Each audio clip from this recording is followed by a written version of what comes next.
ఉత్తరప్రదేశ్ నుంచి 1, 2 కాదు 227 bulldozers train ద్వారా వెస్ట్ బెంగాల్‌కు వెళ్తున్నాయి. హౌరా రైల్వే స్టేషన్‌లో కనిపించిన ఈ విజువల్స్ ఇప్పుడు దేశ రాజకీయాల్లో ఒక హాట్ టాపిక్ అయ్యాయి. ఎందుకంటే బంగ్లాదేశ్ బోర్డర్ ప్రాంతంలో ఇల్లీగల్ షెడ్స్, టెంట్స్ అక్రమాలు తొలగించడానికి ఇవి తీసుకొని వెళ్తున్నారు. ఇవి కేవలం కొన్ని రిమూవ్ చేయడానికి మాత్రమే సరిపోతాయి.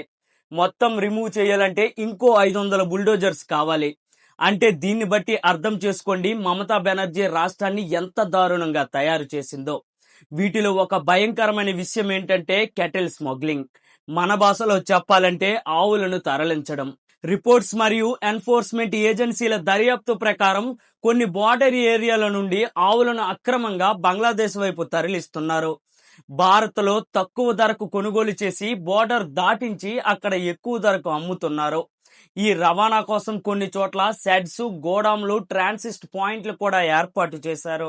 ఈ ఆపరేషన్ లో మమతా బెనర్జీ సోదరి కొడుకు అభిషేక్ బెనర్జీ ఉన్నట్టు తెలుస్తోంది. ఈ స్మగ్లింగ్ కోసం ఏర్పాటు చేసిన అక్రమ నిర్మాణాలను, షెడ్స్ ను తొలగించడానికి, బోర్డర్ ఏరియాల్లో సెక్యూరిటీని బలోపేతం చేయడానికి ఈ భారీ స్థాయి బుల్డోజర్ ఆపరేషన్ ను సిద్ధం చేస్తున్నారు. ఇది కేవలం కన్స్ట్రక్షన్ తొలగింపు మాత్రమే కాదు, బోర్డర్ సెక్యూరిటీ మరియు అక్రమ రవాణాల నెట్వర్క్ పై ఒక ధర్మ యుద్ధం. ఆవులను పవిత్రంగా చూసే ప్రతి హిందువు ఈ వీడియోని లైక్ చేయండి. బీజేపీ చేస్తున్న ఈ బుల్డోజర్ ఆపరేషన్ కోసం కామెంట్ చేయండి.